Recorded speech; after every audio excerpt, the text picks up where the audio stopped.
Void.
Every new season indicates a new chapter to the league's history. Today, it is a brand new era of racing on Sunday afternoons.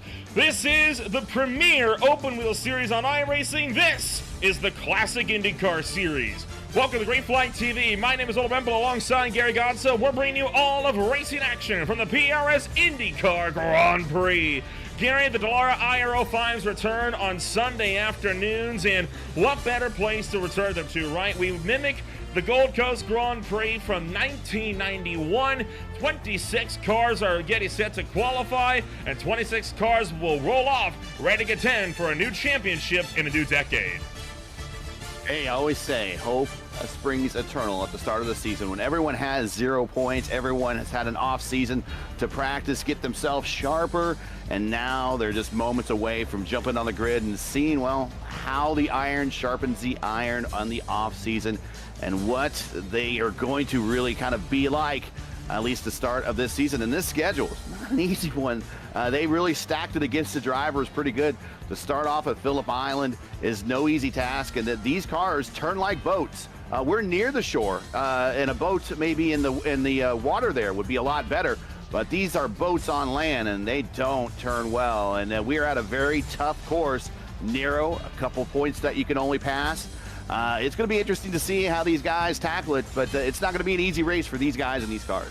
It certainly isn't. And let's run through some of the other tracks of the schedule, right? The first bunch leading up to the summer break. We started off here, then in 3 weeks, we go to Mobility Resort Motegi. 3 weeks from there, it is a trip to Interlagos, followed by the Indianapolis Motor Speedway Road Course. The Milwaukee Mile, Portland International Raceway, and the Richmond Raceway will close out the top half of the season. The back half is full of oval racing action, all of it taking place over in the United States of America. We start in Kentucky, Chicagoland, followed by Mid-Ohio, the classic Long Beach Street Circuit, then Auto Club, modified layout of Sebring, and then, of course, full day, bug day, and the 8th annual butt kicker Indianapolis 500, ended off the season on November 23rd. You mentioned it right, an extremely difficult schedule. It kicks off this afternoon, and tell you what, there is so much to go over about this season and all the nuances that come with it. Yeah, starting their second decade of racing, there's a lot of history, backstory for a lot of these races and these racers. But again, I can't stress how they are really building off that previous history of longevity and a long-running circuit, but they piled on the difficulty for these drivers this season for the first half of on this schedule. This is not going to be easy at all. And remember, these cars are just really modified from when they were primarily oval-only cars to actually then turn left and now right. So these cars do not like the road courses very well. And even on the first half of this schedule, what ovals they do have planned, they're not easy ovals for that matter. It's not a wide open oval for Motegi. And Milwaukee Mile, that's probably one of my least favorite ovals to run on. And then Richmond, a short track. None of these are really easy. So the cream's really going to rise to the top really quickly here in the first half of the season. Oh, no kidding. Now, we talk a lot about what's coming on up. We can now talk about some of the stories coming into this race. Let's start with who's looking to go to past glories. Robert Groscher, only 3-time champion in CIS, but he has not gotten a title since 2017, approaching a decade of a losing streak for that championship. Right now, looking to be, I think, 7 years in a row. He is looking to change that this season. Other repeat champions, you got the likes of Luke Slaville, Joshua Chin, right? And, of course, Cameron Dance, hometown hero this afternoon, looking set to try and defend his crown to see if he's going to be able to make a big battle to take a run at it with that number 1 car. The Orbital Motorsports driver has shown that he is very, very confident in going after that repeat title. I think the bigger story is going to be with the team's championship. Vortex Sim Racing, 6-time champions, but can they go for number 7 this afternoon? Oh, sorry, 7. I'm still learning a little more on the team side of things, but Cameron, I know him from also the IR18 ranks as well. I watched him at an Indy Oval race pile into turn 1, bring the car sideways, not touch a soul, go back to the end of the pack, do a restart, and then all of a sudden storm back up through the field again. I know firsthand by witnessing that guy's good, and he's going to be starting on the front row today. And it always feels good to show up for a home race. Now, Australia is a big country, so and it's a big island, and there's only 2 tracks on the entire service that are from Australia that are on this iRacing service. This might be a home track that's many thousands miles away from where he actually lives, but still, there's no place like home, as Dorothy likes to say. And I always game up, so to speak, when I get to my home track, but my home track's Indianapolis, so everyone else games up for that one too. And, of course, you got 10 rookies in the field also looking to make starts, right? You got Soto, Gowd, Eckert, Lucas Santos, Stefan Mellis, McBean, Bristow, Pasquini. We talked about Gio Cometti and Marco Beatty quite a bit during media day. Molino, one of the rookies that is not going to be racing this afternoon. Some of those drivers running part-time schedules, others looking to run the full season. It's a huge class of rookies entering 2025, and with a lot of them on the grid this afternoon, we could be seeing some huge grid shakeups in the first few weeks. And Gowd is starting in the top 10, so he has kind of a leg up on the competition, at least to start this race off. Now, all things could change when we pile into turn one and something happens. But he's got off the best start so far officially by qualifying in the top 10. And sometimes that is all the motivation that others need to step up their game to try to run you down on the racetrack. And also it might just be enough of intimidation to people like, wow, this new guy just all of a sudden qualifies in a top 10 on a very hard track. I'm going to have to watch out for this guy. So we'll see how the mental games play. Well, Gary, warm-up has just drawn to a close, and it is finally time to take a rundown of what your starting grid is going to look like. 64 laps for the PRS Indycar Grand Prix at Phillip Island, ready to rocket away with the first round of 2025 as they line up on the front straightaway. Started up pole position this afternoon. It is, of course, Willie Schwabauer, one of the favorites entering race in action this afternoon alongside Cameron Dance for the Orbit Drop Bear Motorsports crew. Thomas Mustonen dominated much of the road course races last season. He starts in third with Andrew Wood back in fourth. Johnny Garrett starts at the number 5 spot alongside Cesare Manzato. Logan Simmons will be in 7th with Florian Gowd back in 8th. From there, it is rookie Lucas Santos from Screech Moose Motorsports to close out row number 5 alongside Vortex Sim Racing veteran Jan Hoffman.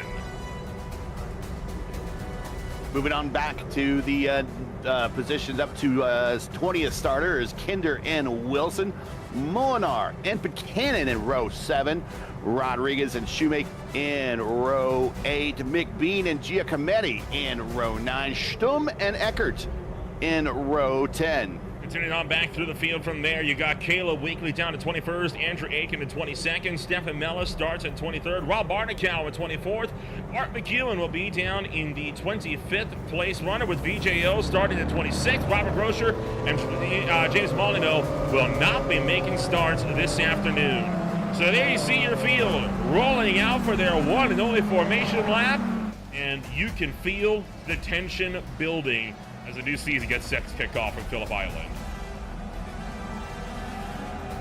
Now the hard part is staying in formation for an entire lap and not ending up in the back of someone's gearbox when you're not paying attention. That's an embarrassing way to start the race, but we've all been there before, one time or another. We're all human. We put our racing suits on, even the virtual ones, one leg at a time. So halfway through into turn 1, kind of a carousel turn here at Phillip Island, and then we come to one of the longer straights that leads us into turn 3, and one of our, which will be one of the few passing zones here going into turn 4. A lot of the drivers started to make some little mental notes here. This is on board with the helmet of Cesare Manzato, approaching the Honda hairpin. Like you mentioned, one of the big pass zones, and realistically one of the only passes on this racetrack. You get a good run through Stoner. That sets us up for the left-hander, almost 180 degrees of Siberia immediately after. And then, of course, you're going to have that famed SS with turn 7, Hayshed, and close it out with that turn up over the rise of Lukey Heights. Yeah, got to watch those parts of the racetrack that have rapid elevation changes. It's not the going up the hill that upsets these cars. It's going down the hill. These cars do not like to bend. Their suspensions are very stiff.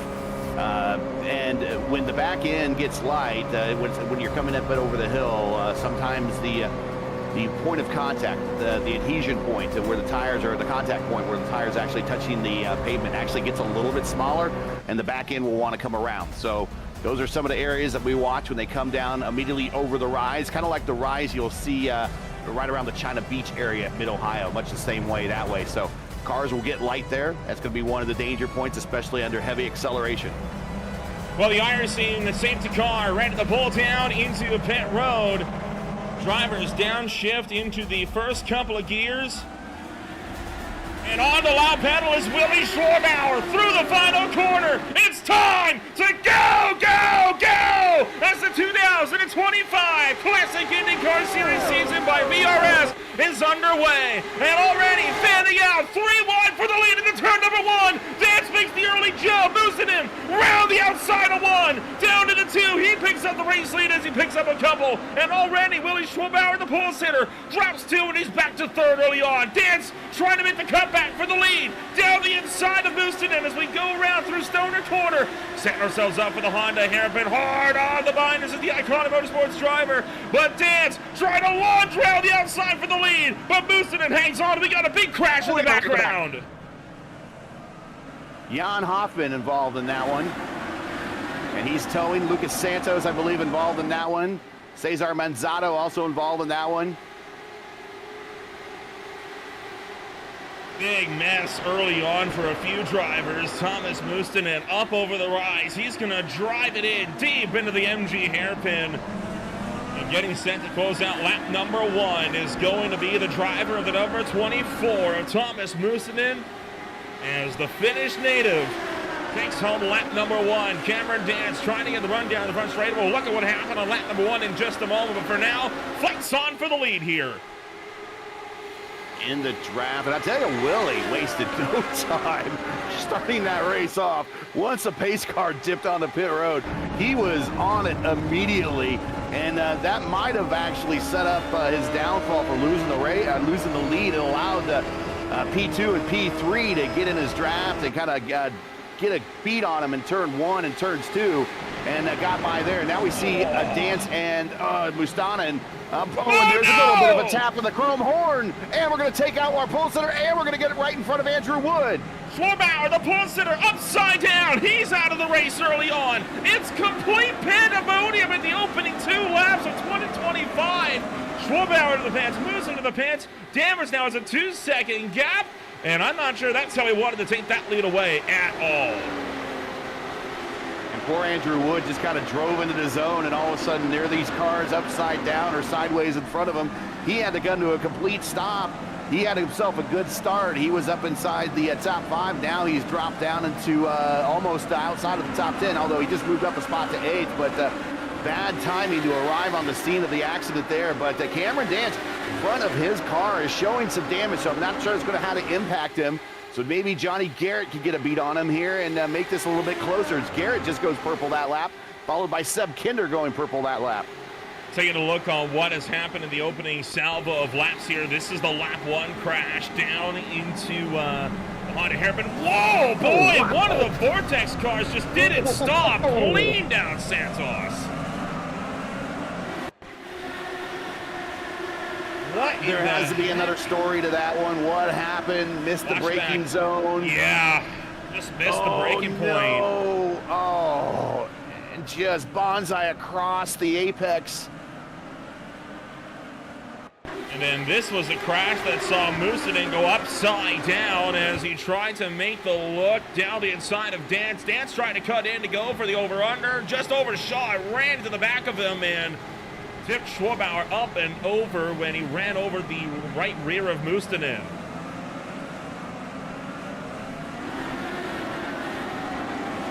Boy, everyone driving into that zone still, and they must have saw the yellow flags on their screens, but everyone was still piling in like there was nothing going on, and nothing like arriving at the scene of the accident to find out it's still freshly there. This is on board with Andrew Wood, had a front row seat to all of this. See the crash started to develop up the road. There is Moosonen getting sent, and then there is Schwabauer up and over. Geez.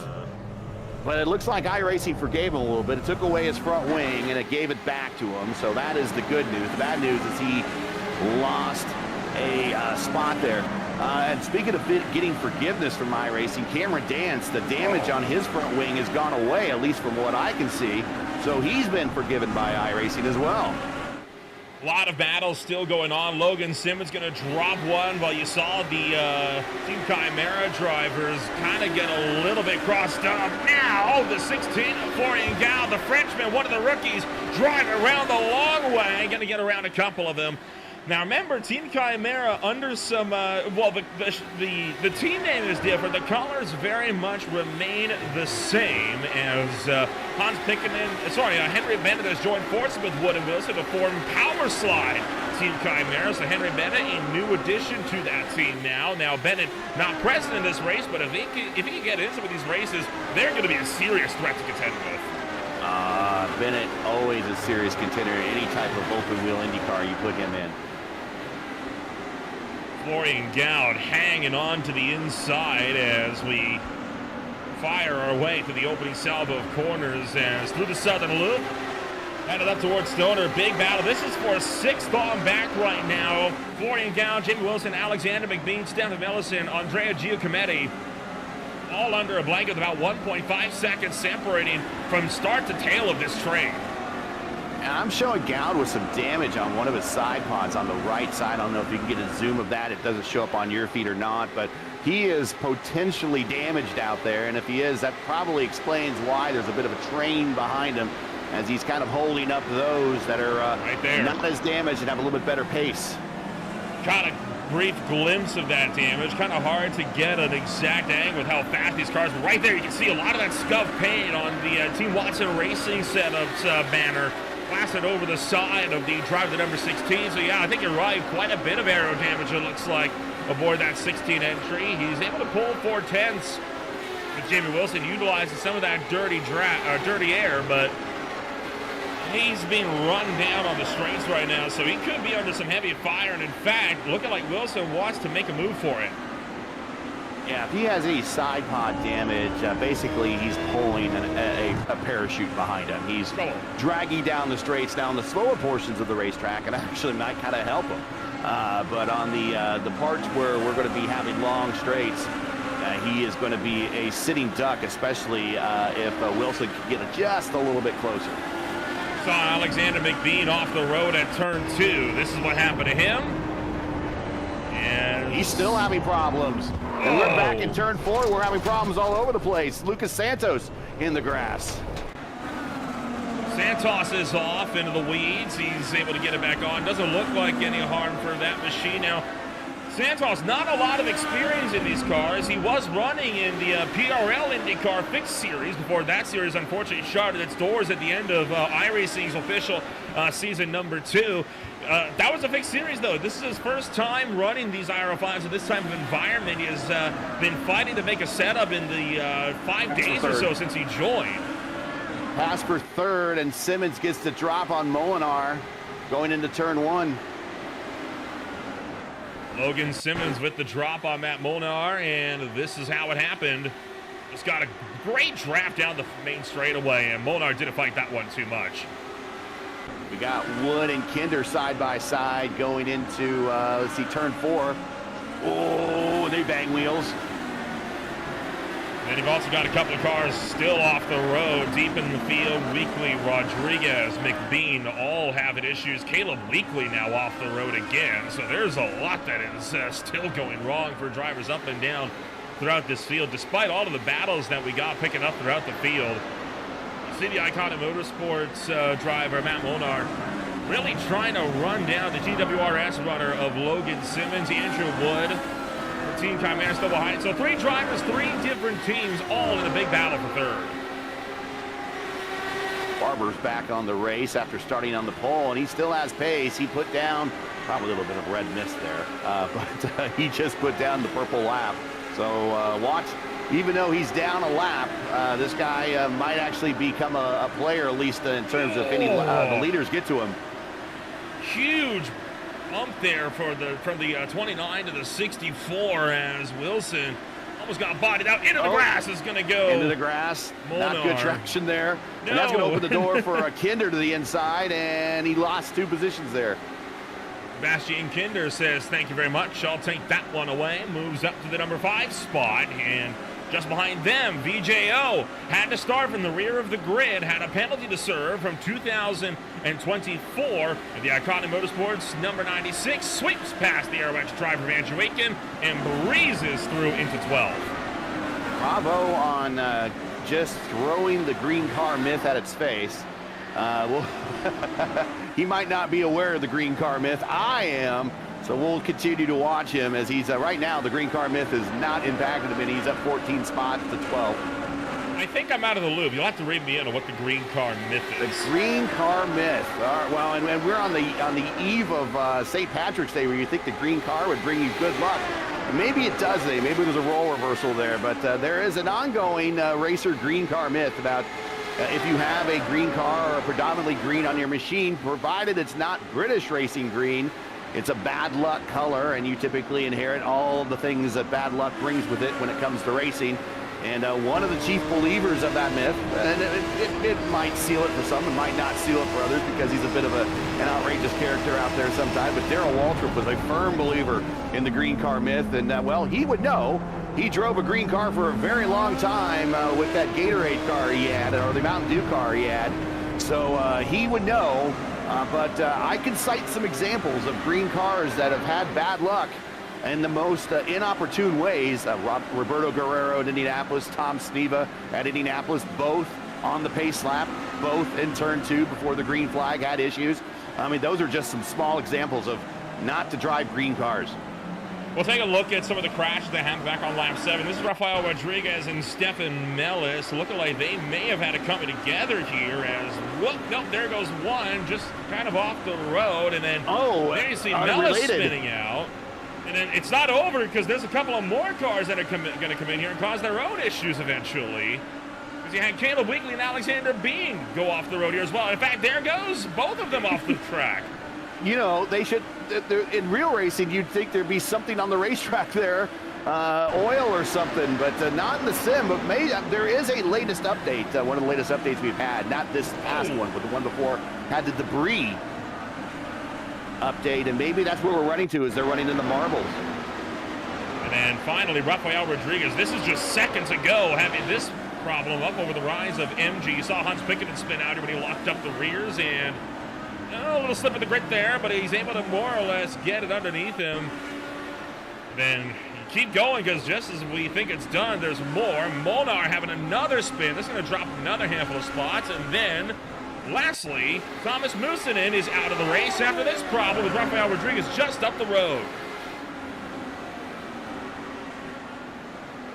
Oh, boy. Oh, no, it's just a netcode aided. Oh.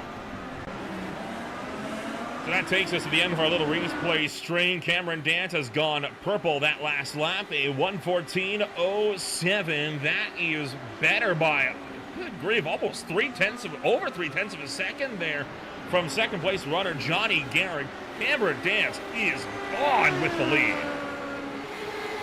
Yeah, when we did the Winter Series races, when he got out front, he just would lay down continuous laps after lap after lap. And purple after purple after purple as the car gets lighter on fuel. There's no reason for him to slow down at all. No reason to bring that competition any closer. Although Garrett there, he's 4 seconds behind. But that might be 4 seconds too close, and dances it. Rafael Rodriguez comes down to pit road after he got damaged from that collision with Moosonen when he spun out in turn 2. So could potentially be down and out of this race. First, second, third started to pull away from their respective battles. This is the first big battle for position. It's between Tim Wilson and Florian Gao, fighting it out for 6th. A little bit closer, though, is Aitken and Molnar. Matt Molnar trying to recovery drive his way through the field as he is stuck behind the Flying Scotsman.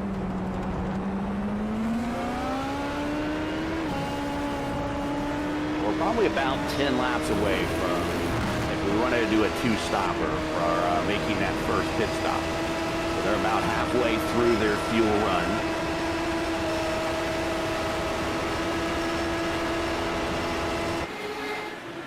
Here you saw, around the outside of Aitken goes Molnar. Andrew Aitken opting not to fight that one as he's going to remain in line. And similar story for Art McEwen and Cesare Manzato as McEwen able to pull clear of the Italian. Good drive there for McEwen. He is right now up 10 spots, but the driver that is up the most is VJO. Now, I would say probably a slight asterisk on that, considering he did have to start from the rear of the grid. Otherwise, he very easily could have qualified well within the top 10. or for that matter, got caught up in one of those incidents that happened on the opening lap. Sometimes it's a blessing and a curse to have to start from pit road.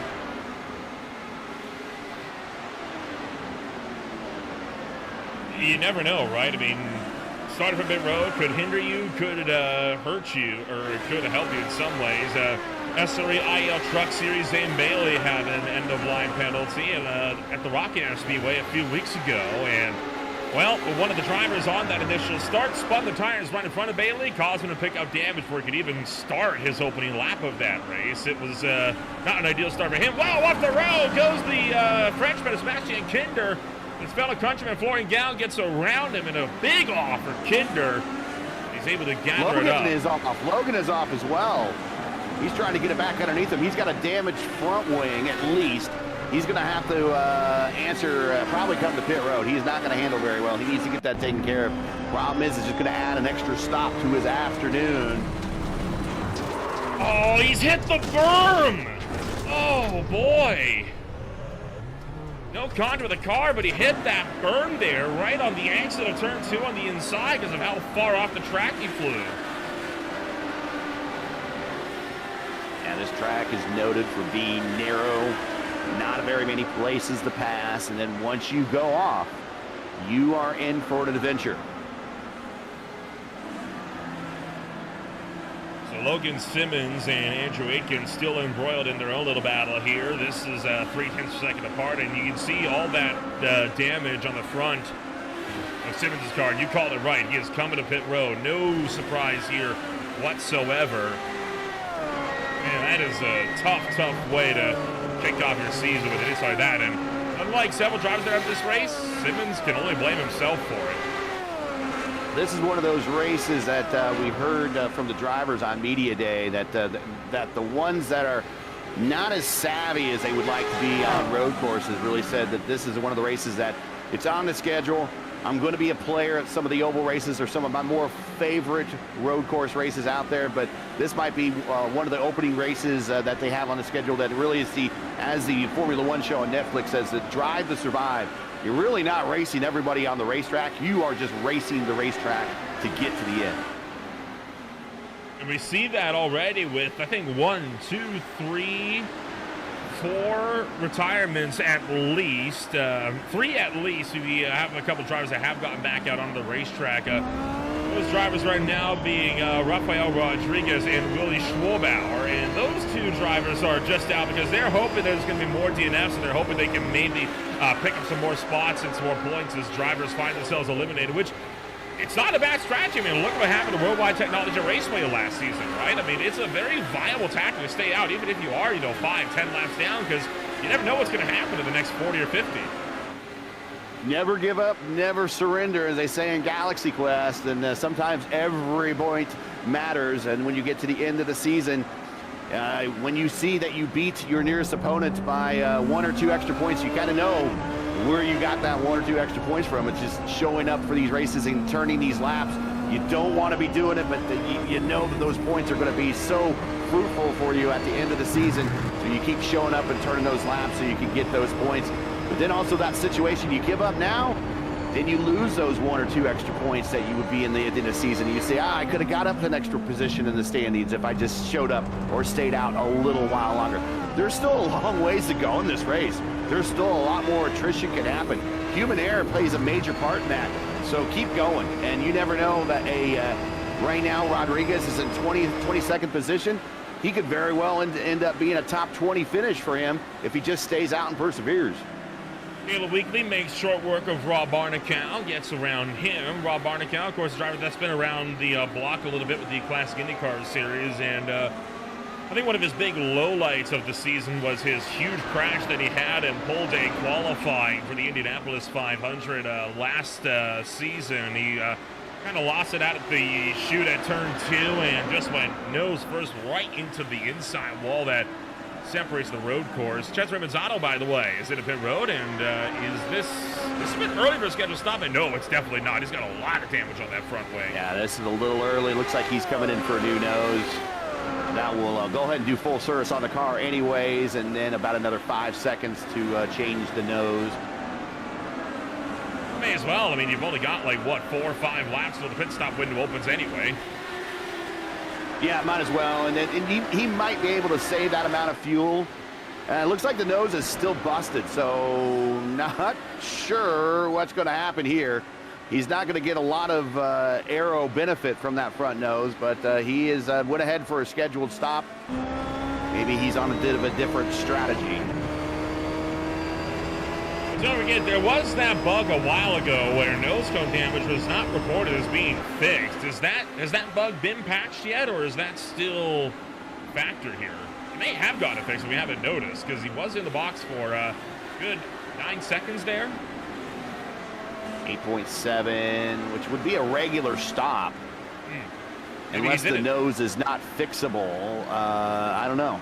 It's weird. I mean, well, if the nose wasn't fixable, I guess he would get the meatball flag.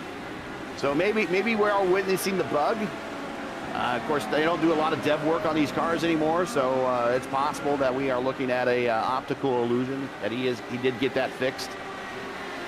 We had that happen at Michigan last season, where somebody was missing a nose cone altogether, was still ripping around the corners at about 100 or 200 miles an hour. I mean, it's not unheard of still. Who knows, right? It's been a while since then, so maybe they've patched it, maybe they haven't. I guess we'll find out if we get a more severe instance later on in the day, but for now, a lot of the battles seem to have tapered off. You can see Jamie Wilson with Florian Goud, and the flags waving for Rafael Rodriguez.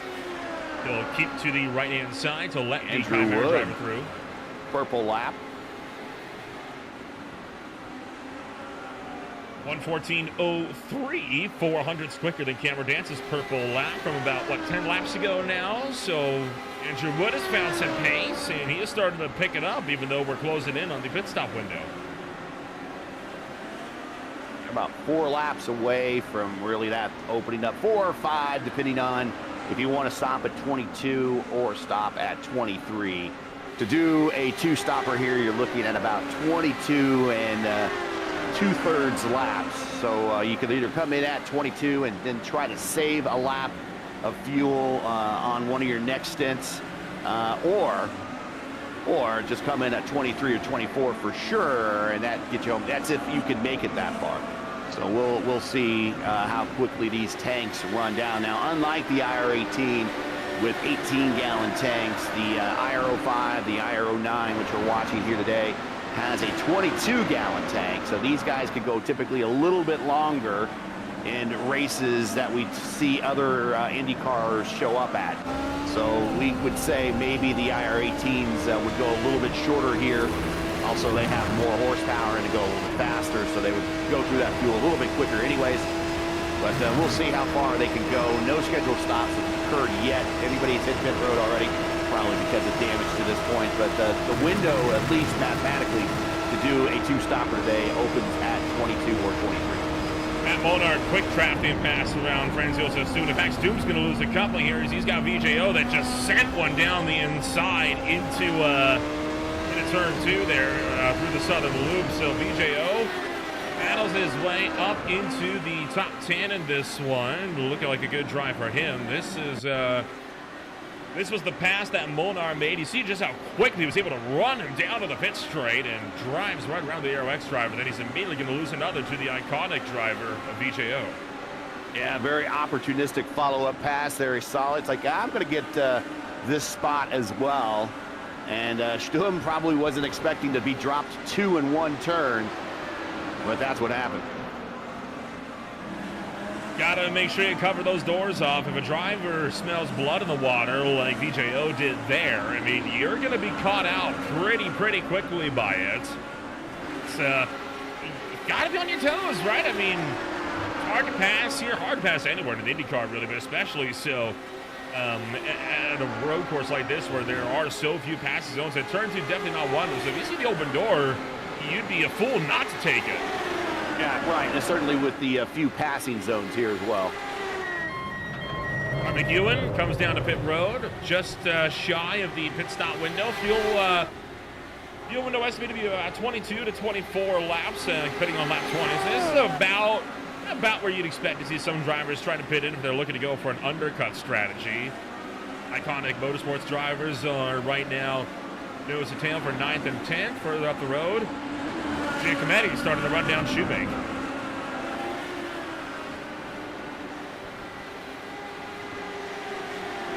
Checking out chat, says, I wish I could drive these things for more than 2 laps. These cars are very difficult to drive. Never mind a road course, they're even really difficult to drive on their, let's call it their native situation or their native surroundings on an oval. They're even difficult to drive there, but keep practicing. I always say when it comes to these cars, iron sharpens iron. The more you put into these cars, the more you get out of them.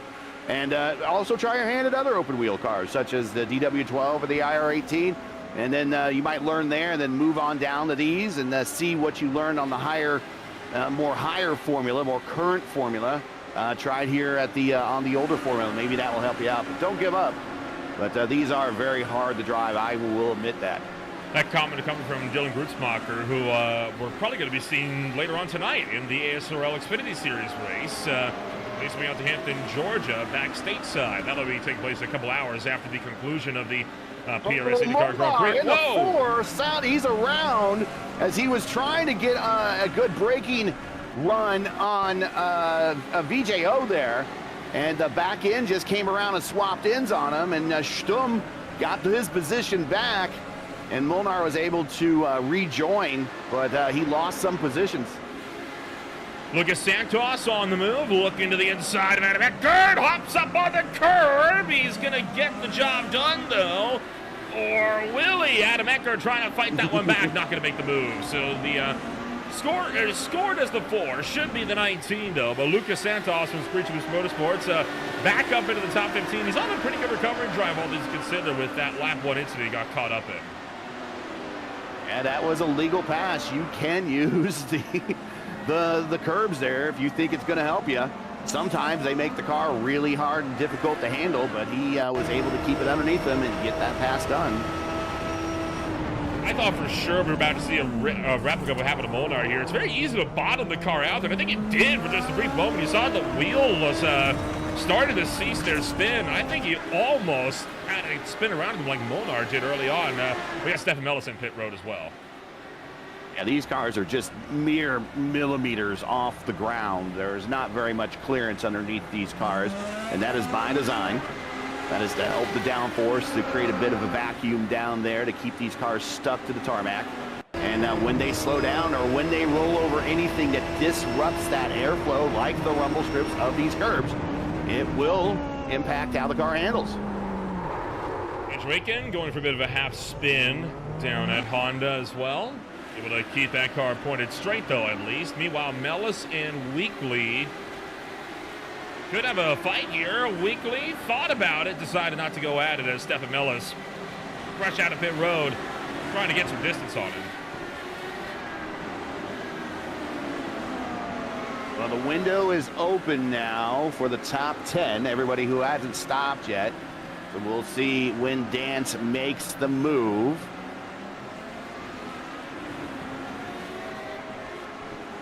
Purple for Cameron Dance puts down one of our first 113s, and just behind him, Johnny Garrett put down a 113.9. Dance was a 113.8, so Cameron Dance right at the end of this field window is absolutely charging right now. Meanwhile, you're keeping tabs on this battle for fourth here between rookie driver Florian Gowd and series veteran Jamie Wilson.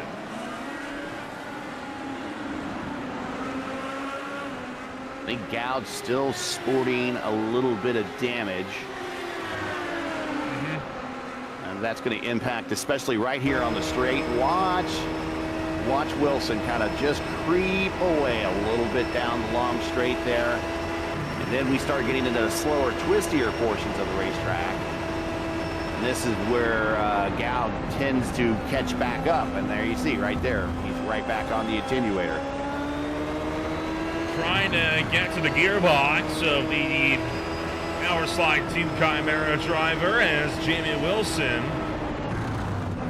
A little bit of a lockup right in front. That's Lucas Santos. That's just locking up the fronts as battle for fourth closes in. Hans Pinkinen is into pit road. Pinkinen running under a new team this season. He, in fact, a brand new team as a whole. Usagi Racing, headed up by Hans Pickenden and Alex McBean. Again, veteran joining forces with the rookie to make a new team entering 2025. That news dropped less than a week ago. Doing some scouting outside of the CIS community. And there's actually Wilson coming to pit road, scheduled stop.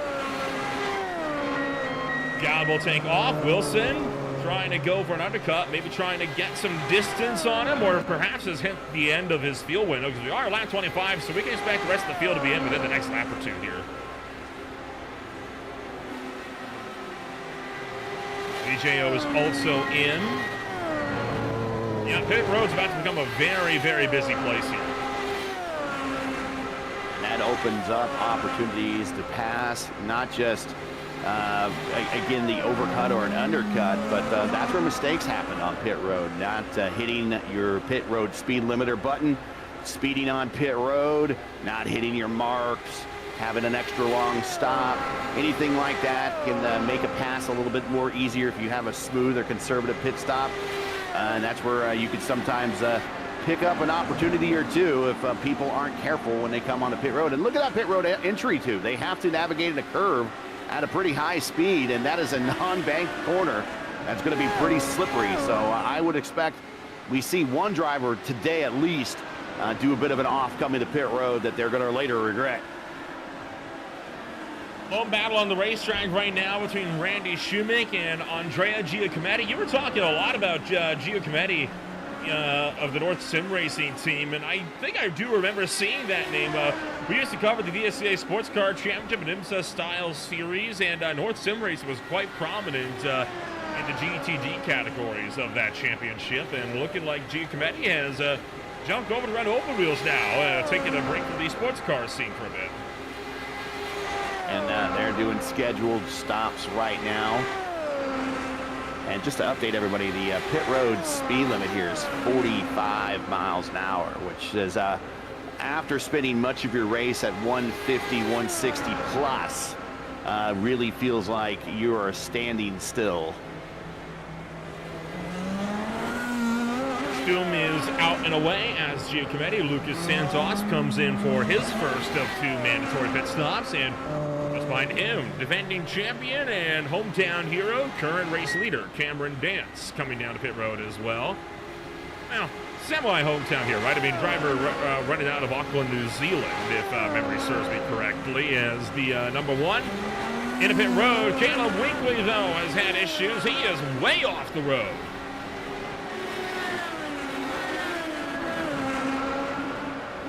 Critical stop for Cameron, done down and away. He's going to pop back out in about fourth position. Wood, God, and Kinder still have to make their stop, so he should re-inherit the lead when the cycle is done. Hey, oh boy, Weekly lucky not to tear out that left rear suspension on the burn there. We already saw one car absolutely nose it in there and rip the front nose cone off, and Weekly almost did the same, but with the suspension part, and the nose cone can be replaced, but that suspension can be terminal. If not terminal, definitely a mini lap repair. Volnar, Aitken, Eckert. Next batch into the pits. Yeah, Aitken's done with his stop. He is rolling out. Andrew Wood, our leader on pit road.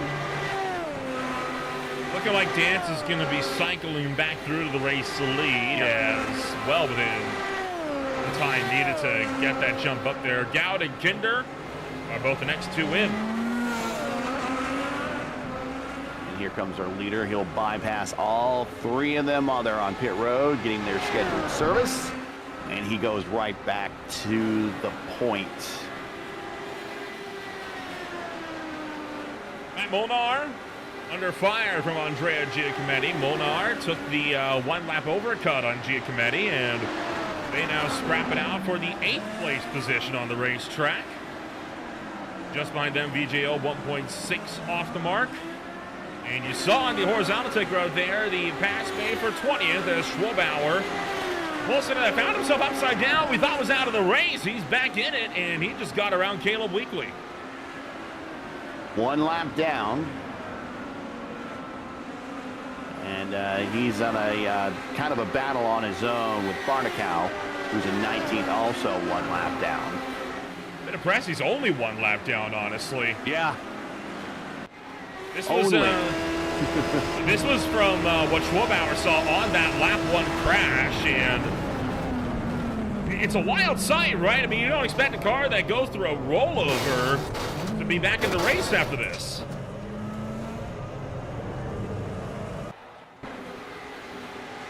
Yeah, he acted quickly, got the tow immediately started. Probably has a button mapped, and then immediately, look out! Matt Modar just spun again, and he nearly took Giacometti with him. Oof. That's the low power band of these cars coming back to haunt these drivers a little bit. It just takes a little bit of getting used to. Oh boy, he had to go into the grass to avoid that.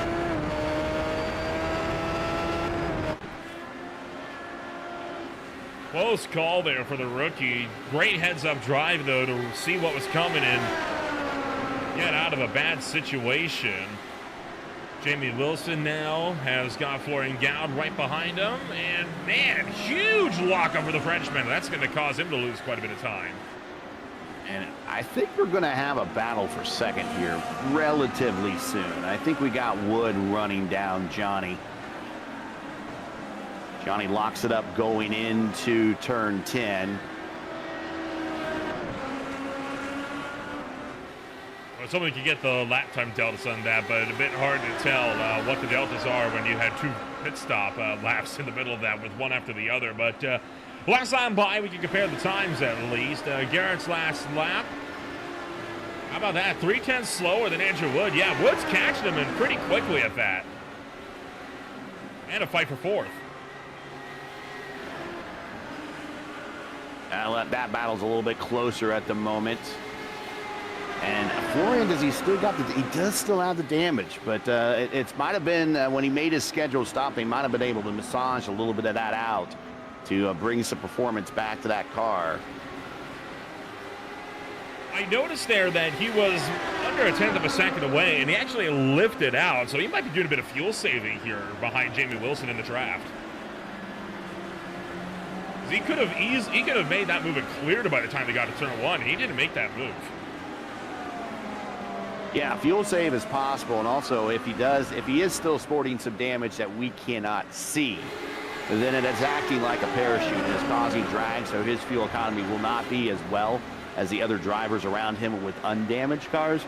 So he would need to be able to also lift a little bit and try to save on some fuel to even that out, and that just makes an already challenging day much more harder on a racetrack that's not very forgiving, on a car that just doesn't like to turn right. You saw Lucas Santos get around Art McEwen, and now right behind the Flying Scotsman as the RX driver under some heavy fire from the Screech Moose Motorsports number 4/19. Santos looking left, looking right, looking left, up, down. Good grief, yeah, can't make a look down or there in the Lukey Heights. It's just not possible through Hay Shed. Maybe the MG if he's brave enough, but I mean, we've seen lunges here go all sorts of wrong, not just through this race, right, but throughout years past as well. 11, 12, I think his best chance might be down the Gardner Straight into Duhan. It needs to be close enough, and remember, no push to pass on these cars, unlike their older brothers. Oh, he's got him push easily. He's got him here. Yeah, he's in the draft. He's going to pull alongside now. He's going to take the long way around on the outside because it's a right-hand turn. That is putting a lot of... He overdrove it! Oh, no! So far for so little. You know what? I think Aiken might call that a little bit of karma there. As we can mention, he got chopped to a new level there. Right, and in the IndyCar community, we have dubbed that the Brazilian clear. The Brazilian drivers like to, the second there's a gap, they will take it. as written by the Gospel of Ayrton Senna. And yeah, that was very much a Brazilian clear situation. He's very lucky they didn't get an echo to there because these guys are driving from different continents. I'm shocked that didn't get him. Whew. And I don't even know if he heard clear in his headset. He's like, well, it's about there. I'll go ahead and slide up in front of him. Close enough. No, as some might say, close enough doesn't always work out in your favor, but this is horseshoes and hand grenades, I think is what the saying is. There you go. We are closing in on halfway, not too far away in this race. It's been a good run so far. I mean, this race has been fantastic all the way through. Lots of great battling.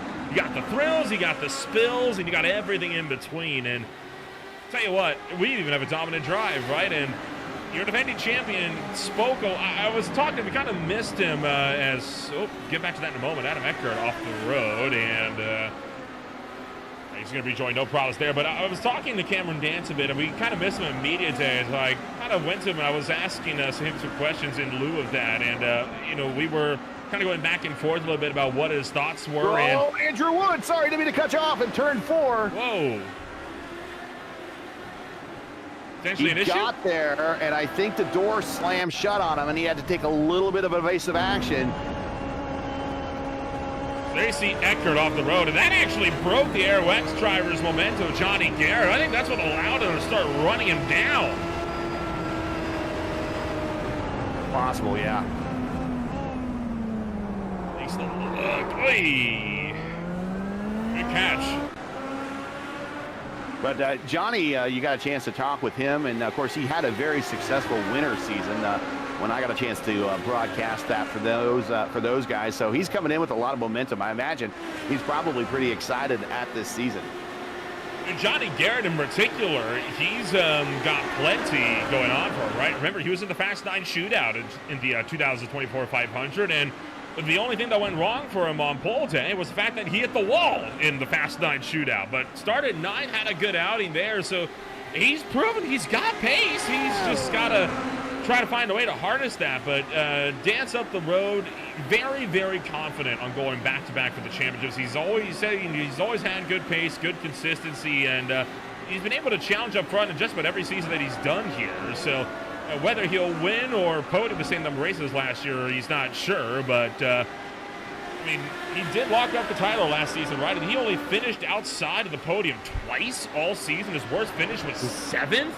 Only one outside of the top 5. That is insane stats for a driver to have. And that's kind of your Schumacher level of seasons worth of finishing right there. Adam Eckert having another issue. This one up over the hill of Lukey Heights. Take a look, and this is going to be all self-inflicted. Just too much speed up over the hill. Has he hit the grass? Nope, just lost it. Yeah, up over the hill, and then the back end does get light there. Fight for second is picking up. The Power Slide Team Chimera driver of Team Chimera, Andrew Wood, is really hounding the back of Johnny Garrett. Had a look a couple laps ago into Honda. Didn't go his way. Maybe this time, though? Oh, it might get him here. Johnny overcooked that corner. Carbon copy, what we just saw.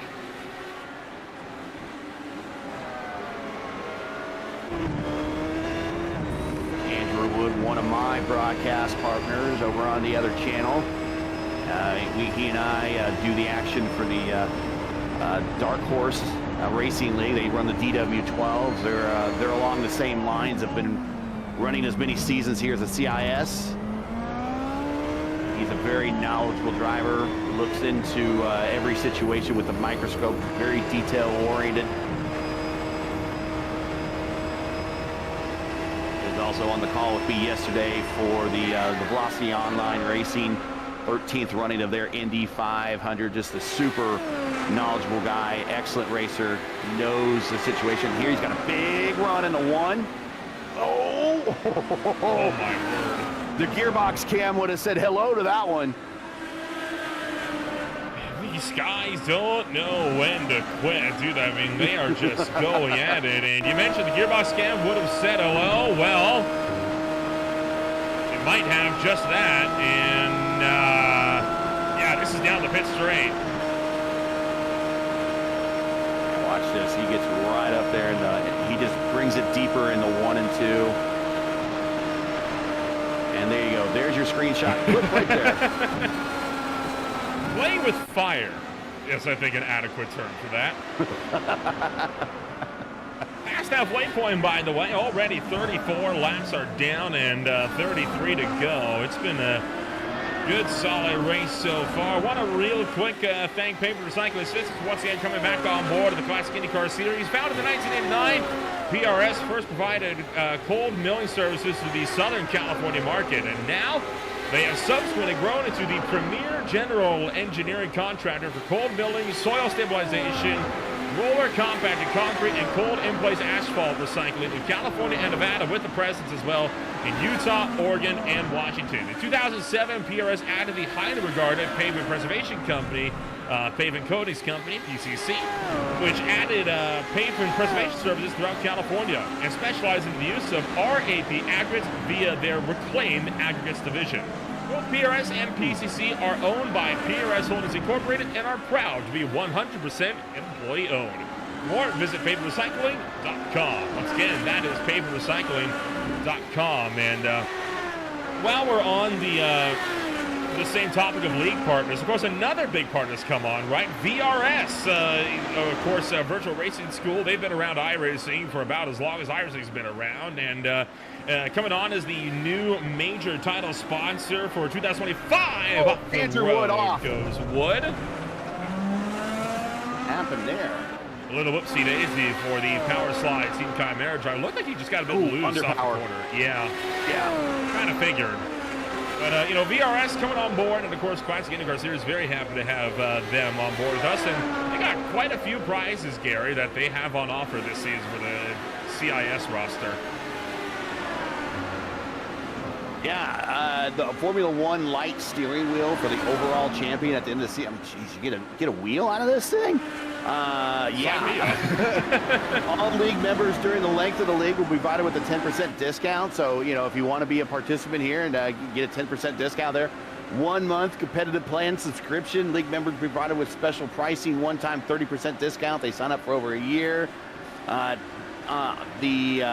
top of this, they'll hand out a competitive subscription every month of the league. 4 3-month subscriptions as determined by the league, and then 4 2-month subscriptions determined by the league. So that's going to be like a drawing that the league will do for you. So the more you participate, the more you'll get, a chance to get a win of those. So yeah, very graciously, heck, you get a wheel for winning the championship. That's pretty awesome right there.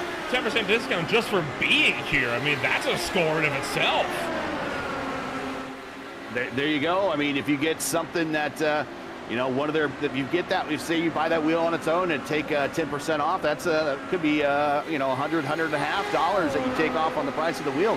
That right there is worth it alone. So Virtual Racing School, very happy to have them on board for the Classic IndyCar Series and their 2025 campaign. Tracking Lucas Santos for a little while, still on his recovery drive. Right now down 5 from where he started, but that's not bad considering he was down, 10 plus at the start of the race after the lap 1 crash, and now pressuring the back of Art McEwen. McEwen for the AeroX crew. Scott Matt Molnar 7.7 seconds up the road, so he's more focused on what's in the mirror rather than what's in front of him. Yeah, remember he just did an off not too long ago, so he's kind of like on Act 2 of the redemption drive here, where he's kind of trying to regain all of that lost position, but he's on in the draft right there, and right in front of him, I think the leader is. There you go, down the inside, Santos takes off another. So Santos showing some good recovery pace here at least. It's just a shame we couldn't see this pace exercised in the battles he could have been in, right? And he's definitely thinking what could have been, but making the case for his race around 4, right in front of our leader. Oh, yeah. Oh, it's Molnar again. Can't catch a break for the driver, the number 20. I think he's getting caught by the low torque band on these cars. Again, it's very difficult. Very, very, very difficult. Again, I'm just hypothesizing he could be having other situations going on that we just don't know about. And then at the same time, Giacometti has just had slide, and Foreign Gout is also off track. Giacometti able to keep it on the out of the wall, and whoa, huge tank slapper for Gout, and Sandtrap did its job there and stopped that car on a dime. Actually, take another look at that one, because that car nearly got pitched up and over. Watch this here. Watch this thing get up on two wheels as you see him try to stop it. It's hopping up and over, and oh boy. Ugh. Tell you what, though, I mean, it was something that also happened in the last year or so, right? iRacing reworked the grass and the sand physics, so the sand traps actually stop cars now instead of just being like ice. Another car off in the three. Turn 4 area. Barnacow, Pitkanen, all off the road. You saw Caleb Wigley off on another shot. Once again, all of us, it seems like when we're going to have one car off, everybody decides to join in to get some screen time, don't they? I think that's time they don't want to necessarily have on the screen. I can see some guys like, great, the only time all day I get on the stream is when I'm sideways. This was Barnacow. Locked up, and around he goes. Back in. Somewhere along the line, Pitkanen just, I think, made the same mistake.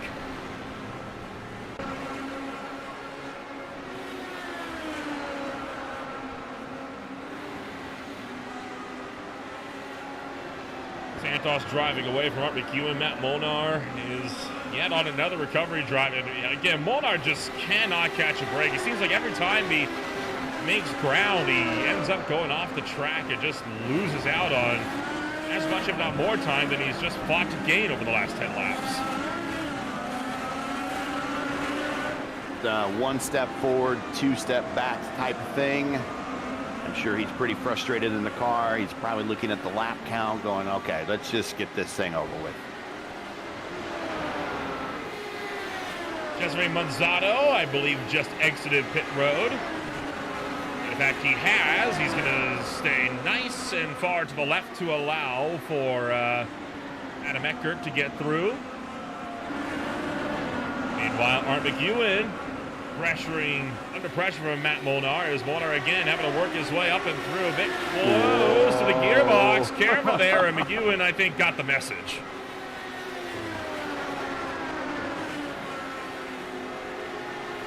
Or could get him back here. Thought about it for a minute there as they approach Duhon Corner. Yeah, no place to really get the nose in there to kind of let him know I still want to attack here. So he kind of wisely tucks it back in, and he will save that battle for another day or another lap. Well, racing action continuing to pick up from Phillip Island, and man, McEwen struggling to pull away, struggling to fight it out with Molnar. These are the two Canadians in the field that are going head-to-head. I think Molnar is going to be able to get some pace. Just got to get his head in the game, focus forward, and start to get the pace drive away. Oh, that's going to hurt right there. Missed the turn 4. Actually, that was turn 10. Missed the turn 10 braking point. Actually got a little into the grass there.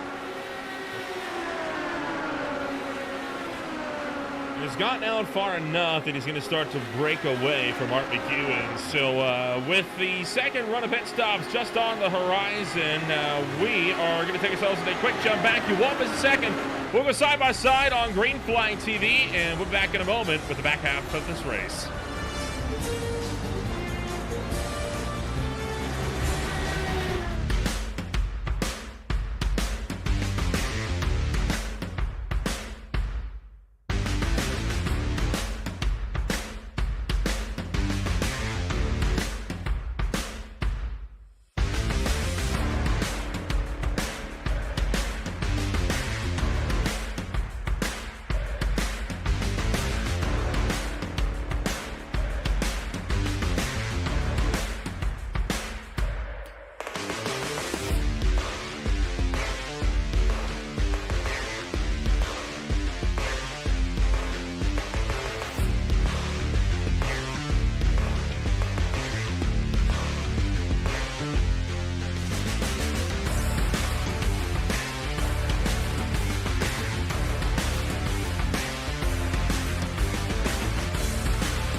Racing isn't easy, but experiencing it is.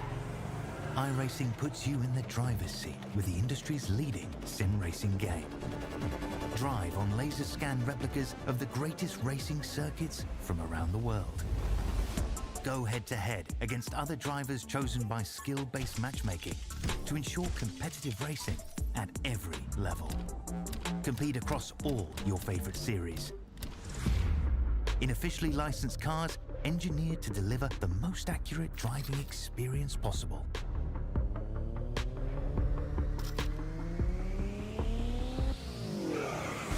Join a race or host your own with players from across the globe. Race against the computer or in a league with friends. Feel the thrill behind the wheel. Visit iRacing.com.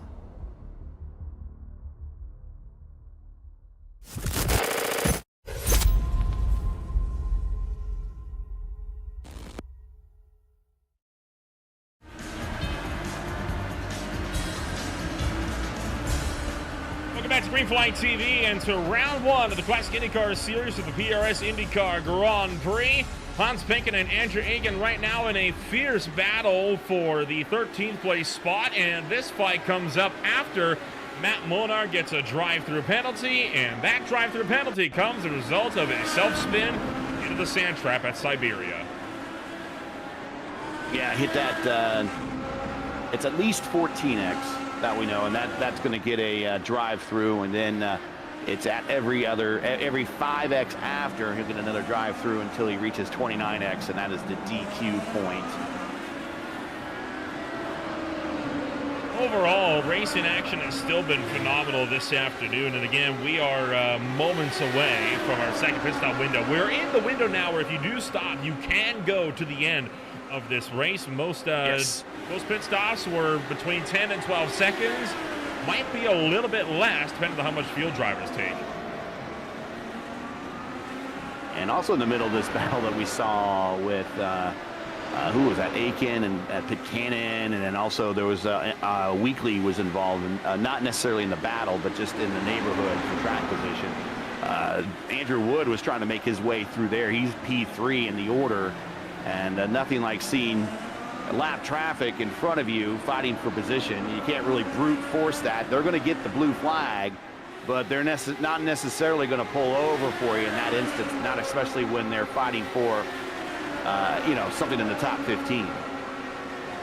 Well, the thing is, they're going to have to eventually, right? Because blue flags are mandatory in this league. You got to obey them sooner or later. You can't just use the excuse, well, I was in a battle forever, as Rob Barnikel pulls off to the side. I think you can use that for a little bit, but yeah, sooner or later you're going to get called on it. Well, he got through it anyways, but yeah, you could really tell those guys did not want to give up any throttle time to allow him on through so they could discontinue their battle for, and they're in a battle for actually a top 15 spot, as a matter of fact. It's 13 and 14. And that's right at the point of the standings, too, that, there's still a lot can happen. There's 20 laps to go. Couple more retirements, and now they're looking at a top 10.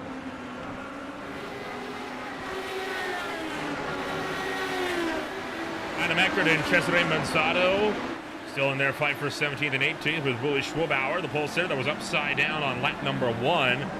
Closing in, and Eckert, oh boy! Slip of the grip there. That's a low band. Around the outside goes Manzado. Schwabauer follows through, and Eckert lucky to catch that. I'm still showing Manzado with a bad front nose, so you got 3 team cars. Remember, rule 1 of racing your teammate, don't wreck your teammate. Rule 2 of racing your teammate is always refer back to rule 1. And Manzado goes wide. Yep. But he gets out of the way. Already got disqualified instantaneously from how he blinked out immediately after. Several cars on the pit road. Stum, Mellis, Aitken, Weekly, all into the box. Final stops. And here comes Wilson as well.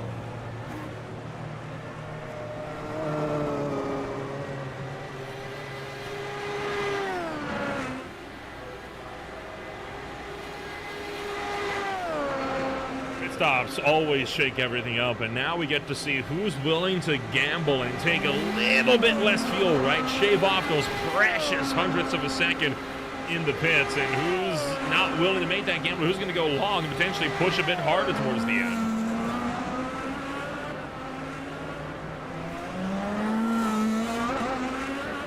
Now, not shown in the sim, and it would be in real IndyCar racing.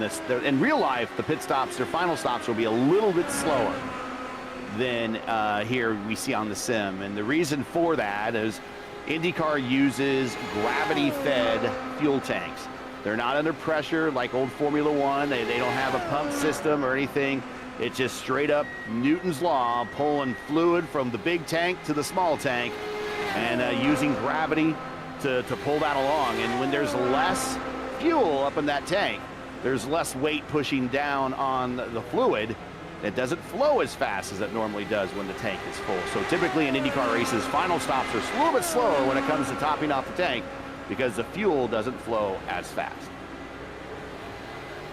Andrew Wood is going to make quick work of his pit stop, 9.8 in the box, so definitely a little bit shorter on fuel. And in fact, that is actually the shortest pit stop we've seen of anybody so far by 2, in some cases even 3 seconds. Our leader is deep in lap traffic right now, and I'm surprised he just didn't decide to come to pit road that time.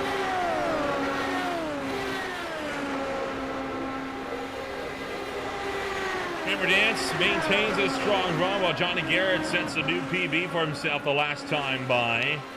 Still a 15-second bracket between Dance and Garrett, though not the same type of dominant breakaway that we typically see with drivers like Thomas Boosted and Wright. I mean, Dance has broken away, yes, no doubt about it, but he's not in any risk of lapping the entire field that we usually see with Boosted. And granted, Boosted and, Shoemake off in the number 3 and facing the wrong direction.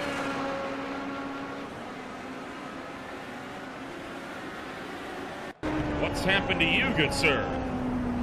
Yes, this is, out of Siberia. Keeps out of the berm, reverses back towards the racetrack, and a flick spin going. You always got to watch the rejoin. Not all drivers have the relative up. I know when I do, little racing I do anymore, and here comes Shoemaker pit road, but little racing I do anymore, I always have the relative up to kind of tell me who's in my neighborhood, whose neighborhood I'm in. And you always got to pay attention to that when you do a rejoin. You just don't want to spin the car around and get back up on the track because you might have a car literally coming around the corner the next second. Oh, for sure, right? I think he did a decent job. He kind of recognized where the car was. He backed it just to the rears from the axles so he could get some traction and then made sure to not back all the way up onto the racing line. Garrett, fastest lap of the race overall this time with a 1:13.76. Yeah, and that is on very old tires, but light tanks. It's amazing how in Indy cars, how much fuel, in a sense, almost matters more to pace than tires does. I mean, you look to the NASCAR world, getting the fastest lap this late in a run of those tires is virtually unheard of. Yeah, weight is everything in IndyCar. And also, just like in every form of racing, when you get down to like last, and here comes our leader to pit road, you get down to those last couple of gallons that start sloshing back and forth in the tank. That does impact the way it behaves a little bit. But in straight line speed, yeah, you're absolutely right. These things are really let loose when you can get rid of, what is it, typically like 9 pounds a gallon is what fuel typically weighs, something in that neighborhood. Somewhere around there, yeah. It's That I'm not level good of the with weight science measurements. class did not retain with me. I should have kept a better note of it. But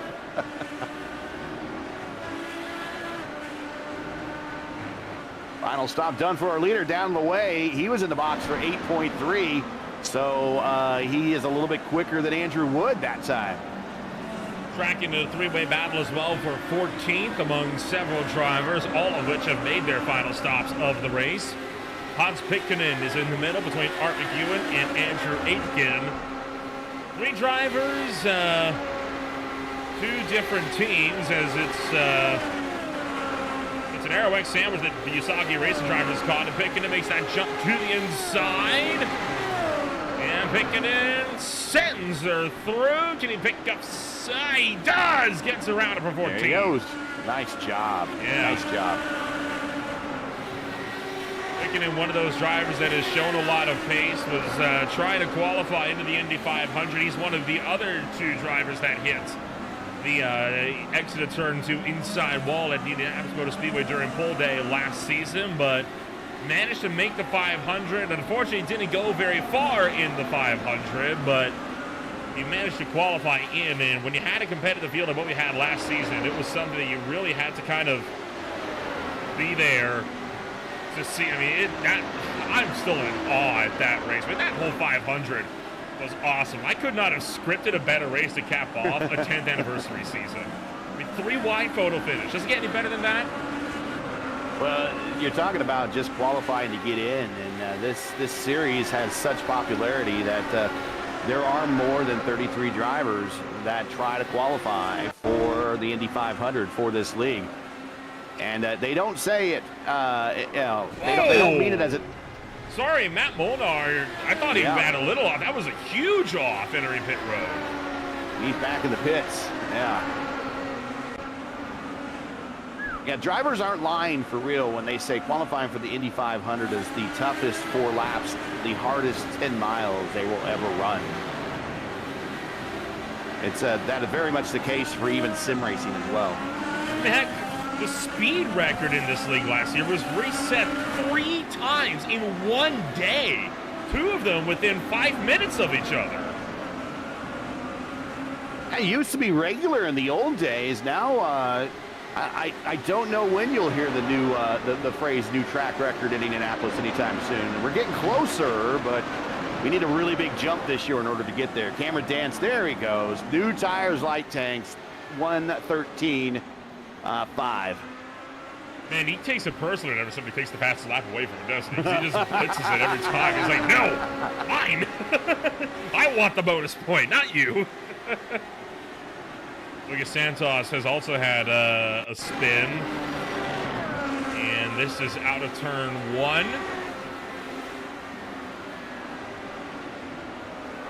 Yep, a little hot into the corner back end. It says I'm faster than my front end, so I'm going to come around. First real mistake he's made all race, I would say, though. I mean, he hasn't been running a bad race per se. He was only that far down anyway because he got caught in the lap 1 wreck. Now remember, he Brazilian cleared himself on that battle going into turn 1, and he then overcooked it into the next quarter. True. Yeah, second mistake, we'll say. No rookie is immune to them. No veteran is immune to them either. As much as Cameron Dance would like to have us think otherwise. Well, there was a race that he was leading very comfortably in the Winter Series, and then for whatever reason on that last lap, he spun it. He had such a huge lead that he was able to right the car and get it back on the track and finish the lap. And it was on the last lap, I thought, if I recall right. And he finished the lap and ended up winning the race. And we asked him about that. And he's like, well, I got to keep things a little interesting for you guys. So there you go, a little bit of drama on the last lap. You know, it's not J.R. Hildebrandt level of screwing up on the last lap, but he at least was able to get a smile and a laugh out of it. Cameron Dance, of course, running slightly new colors. Not necessarily colors, more names on the side of the car. Of course, with drivers with people like Revolution Race Gear, and that comes out of a merger between Orbit and Drop Bear Motorsport teams. So that was that happened in the mid to late 2024 season. So he got that livery from iLivery. You can in fact see their tag as well all over the rear wing of that car. And the aim of that new scheme was to make it stand out and be something different while still being familiar at the same time. And I think that I can agree with his sentiment, right, when he says that Jawandi from IO Liveries really achieved that look extremely well for that car. Yeah, kind of reminiscent a little bit of Buddy Lazier or Jimmy Kite back in the IRL days with the Royal Purple sponsorship. Kind of with the purple body a little bit there. I know there's black in there involved, and maybe more of a fuchsia, but the bright green highlights on the leading edges. You definitely see that car coming from a very long distance. Andrew Aiken finally gets around Hans Pitkinen again, so Pitkinen back in the center of the Aero X sandwich, drops back to 14th. Willie Schwab-Bowers just come down to pit road for his final stop of the afternoon, while Pitkinen tries to close in on Andrew Aiken. Up the road, Giacometti under fire from Franz Josef Sturm. This is for 9th. Yeah, Schwaber had to make that final stop because of the early stop he made was off sequence because he ended up on his lid, and so that's the reason why he has to make a stop here in the last 10 laps, is just because that first stop came too early. Yeah, just a little bit too early is all that has to be said for that, but he's been able to do pretty well, all things considered. Tell you what, though, a lot of these drivers have been having an absolute time. I mean, again, this race, cannot stress enough, has been absolutely phenomenal all race long.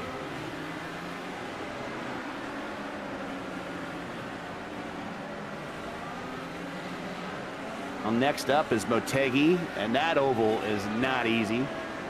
And as a end of the racetrack, turns 1 and 2 wide open, a lot of drafting all the way through front stretch to back stretch, and then turns 3 and 4, it tightens up. The banking's not nearly there. You're going to have to hit the brakes a little bit, downshift. You need to get your car to rotate through that end of the racetrack, and then the same problem that a lot of these drivers are going to have, or they're having today, with the low power band coming up to 100% throttle off the corner. They're going to have a little bit of that at Motegi next week when you come off of turn 4. They'll want to be at 100% throttle, but even and the newer formulas, the DW12 and the R18s, whatever reason, the back ends get really light there under heavy acceleration off of turn 4 at Motegi. Cars spin out, hit the inside wall, and then they ping pong back across the front stretch and collect up. So next week is not if this track to lead a schedule is hard, and a lot of these guys are like, man, that was tough. That was a hard opener. Next week, it's a little bit easier, but not by much, really. Next week is definitely a handling track, a finesse track, a track you need to have a good setup on. You can't just will your car to lead and to do well. You need to have a little bit of everything in the mix to do well at Motegi next week. So I'm sure there's a lot of guys looking forward to getting out of Phillip Island here, but it doesn't get any easier with Motegi next on the schedule. It definitely does not, and I tell you what, there's a lot of 1.5 mile tracks on the schedule. A lot of those, like, pseudo cookie cutter type circuits. I think last season, if memory serves me right, there was only really one, and that was the Charlotte Motor Speedway, right? I mean, you obviously had Michigan, but that was it. I mean, Michigan, Pocono. Other than that, every track under 1.5 miles, save for Charlotte. I mean, it was a bit interesting to see so few 1.5 miles of the schedule. As Jesse Posada, by the way, fighting it out big time with Matt Molnar. Zado locks up, and Molnar is able to make that move. And at the same time, Franz Josef still made this pass on Andrea Giacometti down the pit straightaway. But there's a lot more 1.5 miles, like Kentucky, Chicago on the calendar for this season. And it's interesting because it's a whole new breed of oval race. Do a lot of the under the 1.5 mile limit that we had throughout much of last season. Oh, these cars are really birthed for those 1.5 mile tracks. That's where so many of the closest races, closest finishes in Indy Racing League, now Indycar history, happened on those tracks. And that's where we saw so many of them. Chicagoland, Kansas, for instance. Those two tracks had a ton of really close finishes. I think Chicagoland had 4 of the top 10 and 3 of the top 4 closest finishes in IndyCar history on an oval. We're all at that track. So I'm looking forward to those. If they behave anything like their real-world counterparts, keep the cameras running because you're going to have a photo finish. Florian Gaud has had a big slide off the track at turn 2. Here comes the leader to put him a lap down. So the leader's now lapped up to P6. Hey, what? Pretty good save. Caught the car well.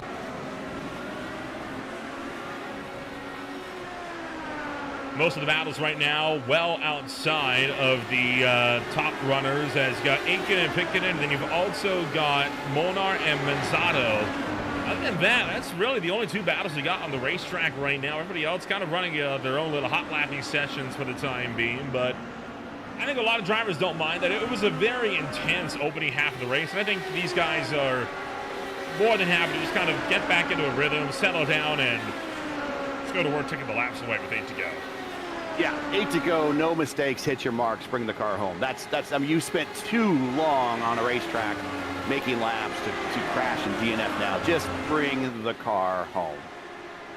Well, unless you're Molnar and Manzato, in which case you can try to go for some Hail Mary moments down the down the pit straightaway. I mean, it was got a little spicy between the pair of them. This was what happened a few laps ago. Take a look at this coming off of turn number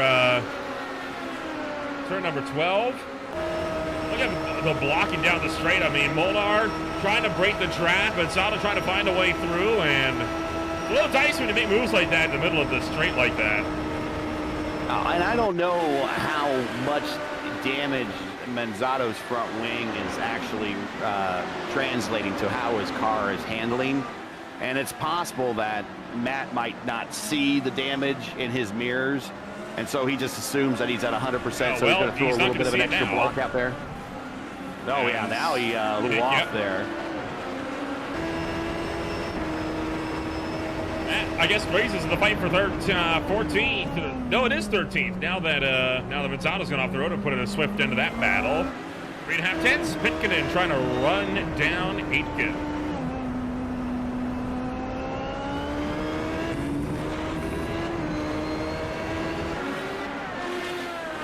Aiken up 9 spots. Pitkin right where he started. He's breaking even so far today. Pitkin, in fact, the only driver breaking even right now. Interestingly enough. You don't see that all that often, right? And usually you move around somewhere from where you started. Yeah, you definitely want to do a net outcome, at least +1 out of a race, right? So, you don't see that very often. Yeah, you're right. I'm trying to think of very many opportunities. Typically it's always an improvement or an utter failure for me when a league race, grabbing a lot of curb there. Gio Cometti going off the road, and then seconds later, same corner, Mellis also speared off into the sand trap, but both cars able to catch it. Now, Mellis is one of those drivers that at this point just bring the car home. You're up 12 spots from where you started. You're on the cusp of a top 10. Hope that someone in front of you makes a mistake that doesn't off track, ends their day here in the final 6 laps, and then you just walked your way into a top 10. But you can't get there until you got to finish first. So, yeah, bring the car home at this point in the race. 5 laps to go. Franz Josef Stum also trying to run down VJO to close out his race, and fight his way up to the 8th place position, although he did just have to get on the binders a little bit to let Johnny Garrett by. The advantage here for Stum is that he knows that VJO is going to have to do the same, so he's just hoping that Garrett catches him in a bad spot. And they're coming right up to that spot right now when they get to 4. There it is. VJO is going to miss the corner because of that. And all of a sudden, Stum reels in half a second in that one turn alone. He's back down to 4.5 tenths of a second. And that was the worst absolute corner to catch that at. The patience pays off for Stum.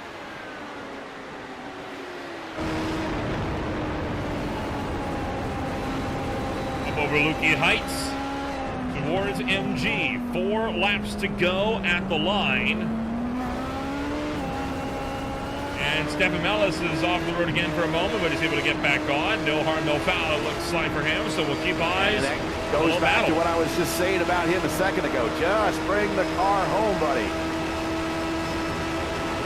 Looking, seeking, can he have the lunge? He's going to look for it. Icon Motorsports on the right-hand side, not able to go around the outside of Duhon. Nice pass, nice send.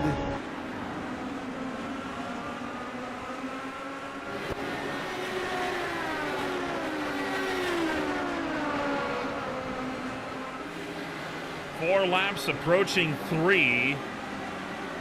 Race leaders good distance up the road. Johnny Garrett had just gotten around this battle for the 8th place spot. In the sunset stages of this race, and this is, I think this is going to be pretty nondescript of a finish for the top 5, the drivers that finished on the lead lap. It's only a question really of who finishes where in this fight for 8th right now. Yeah, still got a lot of time left here.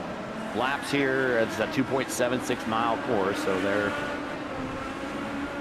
it's a long enough course that you're not looking at sub 1 minute laps or anything like that. Let's say like a Long Beach or something like that. But definitely gives you some time to try to line your shot up.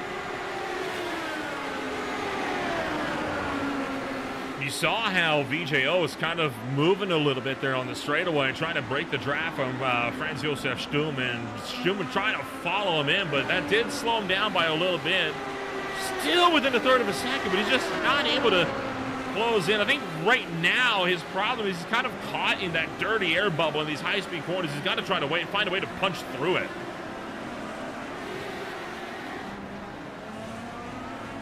And Molnar takes another off-track excursion. And he's got another black flag. It's just one of those boy. days. Just one of those days. We've all been there. Seen that mistake a few times tonight from variance drivers. Just locked on the rears in MG.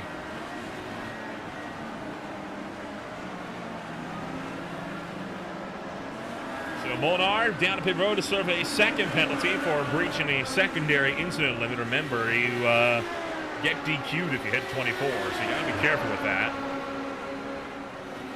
And now VJO could be under fire from Stum here. Trying to break the draft. Stum, oh, he thought about it. VJO shut the door, forcing Stum the long way around, but it's not going to happen. Throwing haymakers late in the race.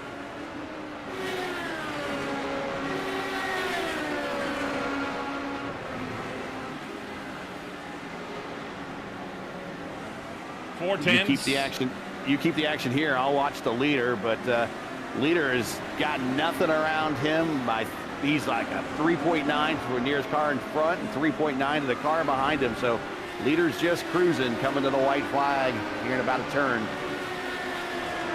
Meanwhile, VJO and Stum continuing to scrap out amongst themselves as we will start the final lap, this time by white flag officially in the air as Cameron Dance takes it across the stripe, while VJO and Stum remain locked in combat, and it's a good run. Stum could have a look here, coming down the front straightaway, down to a 10th and a half. No way VJO is going to defend against this. He's going to keep that car on the right, but he sees the right on the wall. Stum is through to 8th. Or perhaps not. Just stay on that low side. That's just the way the next couple of turns turn out. Staying in that position was able to help him defend, because the first couple of turns were right turns. Rob Barnicow, slight off track for him. Right now, it's a big question as to who can get the move here all the while. Oh, Randy Shoemake's gone around. Shoemake's around. VJO and Stum get up to the battle for 7th. Meanwhile, Cameron Dance working through the last couple of corners. And Cameron Dance, in his home country, or one of his home countries, is going to sweep home, and he wins the PRS Indycar Grand Prix at Phillip Island. Back-to-back wins in Australia. Great drive for Dance. Win number 8 in his career there. Solid, and he sets a purple lap in the closing lap. Talk about putting a stomp and exclamation point on everybody. 3/10. VJO is going to hang on as Stum did manage to get Couldn't get back around him. What a great drive we had here this afternoon. This is what happened to Randy Shoemaker. This costed him 7th all the way back to 9th. The final stages of this race. Tough break. Hate it. Hate it. But Cameron Dance, race winner tonight, 8th win of a CIS career, and no better way to kick off a title defense with maximum points scored. He is 4th now all time in CIS history. He was in a 3-way tie, 4-way tie with Roberts, Henry Bennett, who's going to be making his return here. Ethan Egan and Cameron are all tied with 7, and now with the 8th moves him in the 4th all time behind Chin, LaVille, and Cook. And the driver of Auckland, New Zealand, will manage to come home with, I guess you could call it his home iRacing track, I think would be an adequate way to put this. I always like to call it a home game. There you go. There's a home field advantage, home game. There you go. Great drive for the Orbit Drop Bear Motorsports driver. Comes in with a new look on the car. Championship run for him. Absolutely phenomenal. Did everything he needed to do. Quiet race for the leader, but sometimes that's just what you need, especially when it wasn't looking like it was going to be so quiet with how this race started. Remember that? Yeah, he had that. There was that early battle for the lead, and a little kerfuffle right there on lap 1 or lap 2 at turn 4. Managed to get around that, picked up the lead, and ran away with it. No one really threatened him all day long. The only time that he didn't lead is when he was on pit road, and that's to be understood. This race really was his from about lap 3 forward, and that's it. Story done. End of day. And we'll take a rundown of your official post-race results here in this one as taking it home for the PRS Indycar Grand Prix in the season opener. It is Cameron Dance taking home the W, 19.6 seconds ahead of Johnny Garrett. What a bounce back for Garrett after he had a quiet ending to season number 10 in 2024. Andrew Wood picks up a solid 3rd with his teammate Jamie Wilson closing out 4th. And the Frenchman Sebastian Kinder rounds out the top 5 with his fellow countryman and series rookie Florian Gaud in 6th. VGL hangs on against Franz Josef Stum in a battle for 7th with Randy Shoemaker spinning on the final lap to drop him down to 9th. And rookie Andrea Giacometti closes things out in 10th. Back half of the field, Lucas Santos works his way up to 11. Actually worked his way down to 11. But he had to do a couple recoveries to even get to 11. So perseverance pays off. Andrew Aiken, he is in 12th. Buchanan in 13th. Mellis 14th. McEwen in 15th. Schwerber, well, a race he runs to forget. But, hey, you at least get the pat on the back from starting on the pole. And there is always next week, if you still have that pace, he finishes 16th. Benzato 17th, Eckert 18th, Weekly 19th, and Barnacow probably could have finished a little bit better if it wasn't for that spin on the final lap. I hate it for him, but he does come home with a top 20. Matt Molnar hoping to move on quickly from this race as he got black flagged twice for incidents. He finishes 21st. Rafael Rodriguez at 22nd. Logan Simmons at 23rd. Alexander McBean at 24th. Thomas Mustonen was looking to contend potentially for a road course championship after he dominated so many of those road courses and stole many wins away from Cameron Dance last season. Was not meant to be this afternoon. Jan Hoffman closes his race out in 26th. Did not start this race along with Robert Groscher and James Molyneux, as in fact Hoffman did start the race. He was out on lap 1 as he lost the brakes going into Honda and took a few cars with him. So that's the field then, top to bottom in this one. And we'll get a chance now to give a chit-chat here to all the drivers that come home at the end of the night. It was a solid outing for several, but I think no other driver can boast of having a good race more than Cameron Dance this afternoon. The Orbit Drop Bear Motorsports driver out of Auckland, New Zealand, comes home with his 8th win. And with this one, Cameron, you become the driver with the 4th most wins in CIS history. It's a great way to kick off the season, especially taking that final lap with the fastest lap at the buzzer.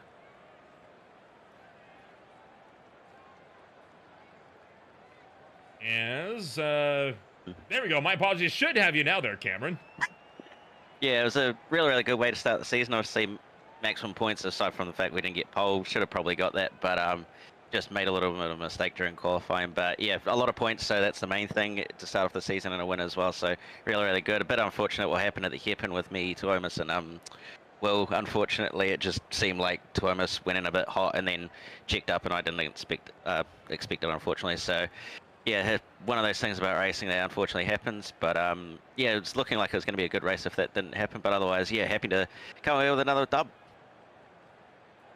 It was. You mentioned you were feeling very confident about going back to back, not just here at Phillip Island, but also in the championship. And well, you've done at least one of those. Safe to say, a repeat championship is on the title for you.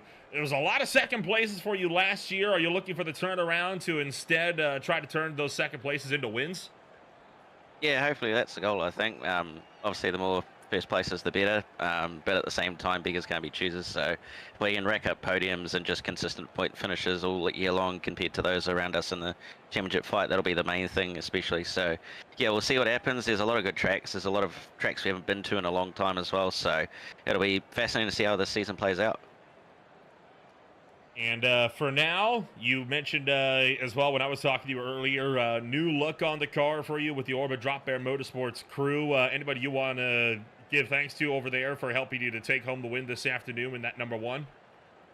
Yeah, obviously just shout out to the entire Orbit Drop Bear Motorsport team for all their support as always. All the new sponsors and brands on the car, like Revolution Race Gear, Hybrid Racing Simulations, iLiveries. Yeah, just everybody that's on the car and everybody that's made it possible to get to this point where we are now. It's been a really, really good journey so far, and hopefully we can continue it with the way it's going. Cameron, as always, a pleasure to be able to talk to you. Great way to kick off your season, and we'll see you over in Japan in about 3 weeks' time. Yeah, cheers, boys. Cameron Dance will take home his 8th win of his Classic IndyCar Series career. That will move us on down to Johnny Garrett, standing by with Gary Godso. Hey, Johnny, congratulations. Up 3 spots to P2 and finish out. I'm sure everyone's going to say this was a difficult racetrack. This is not a very IndyCar-friendly racetrack. Talk about your race. And then after a while, it's just by you on an island all by yourself. But talk about just kind of staying focused and everything, minimizing your mistakes, and just bringing that car home. Oh, hey, thanks. Thanks for having me. I missed the first few words you had to say there, but basically glad to be here. I think it's a good way to start the season for our team. Glad I missed some kind of mayhem just up in front of me, it looked like. And yeah, I have to say, you know, I've tried this before with Cameron. I'm just going to say this. I think you have to be on your perfect game with this guy. And I felt pretty good for the first, say, third. And then just a couple self mistakes. I don't think anything too crazy. I did have some hard time passing some traffic. And then I had a really long pit stop. I could never figure out why. I had a ridiculously long first pit stop, and I'm still not quite sure what happened. I don't recall going off track or anything crazy, so any damage. But yeah, I felt pretty good today. And so I kind of backed it off later anyway, because as you said, I was flying solo, so I didn't. And of course, I was concerned with Andrew and racing with Andrew, and congratulations to him for giving me making it really hard and not easy. Well, yeah, and I mean, after that final battle with Andrew, and he kind of fell behind you a little bit, and you were just kind of on an island by yourself. We saw it kind of repeated throughout the day. A lot of looks like just kind of mental instances where people are just out there and they miss the marker for a braking zone. They get in there a little bit too hot. The back end comes around. What did you have to have yourself constantly be reminded of yourself, whether it be through a spotter or just you telling yourself, like, hey, man, just keep hitting your marks, keep doing the smooth thing, don't make any mistakes, and we're going to at least bring this car home second? Yeah, you know what, exactly. All I could do is control myself and my inputs. So, yeah, correct. It was hard to follow people because I was never following anybody too long, so I couldn't sit there and study them, if you know what I mean. Like, I don't know where their breaking points were, so I actually played it very conservatively and probably lost time that way. And when I was coming up on somebody, I think even some of the back markers were thinking, why hasn't he passed yet? The reason is because I saw a lot of spins and in the turns, so I was like, I'll get there when I get there. if I get Patience. there. Yeah. Right. Patience prevails today. Well, congratulations on the P2. Can't get much better start to starting off the season than that, other than getting the win. We know the win will eventually get here. Congratulations, though, on the P2. Shout outs, friends, family, sponsors. Anyone want to say hi to before we let you go? Oh, thanks for CIS and you guys, Green Flag TV, for doing this. I think it's great you guys do this, and fun to watch and study later too. Gives me something to study. And the pole guys here, the other podium guys, nice to race with you. And my teammate ROX, all of them.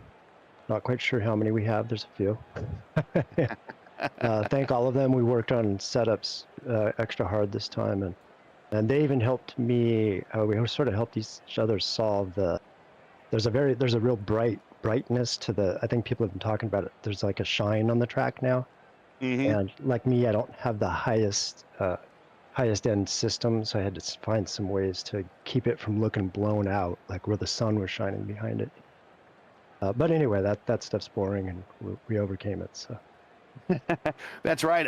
There is something weird with this latest update when how it's impacted the lighting. So you're not the only one that sees that. I know myself on the production side of some of these streams can definitely see that. And if it impacts me, it's got to be a little bit different for you guys in the car.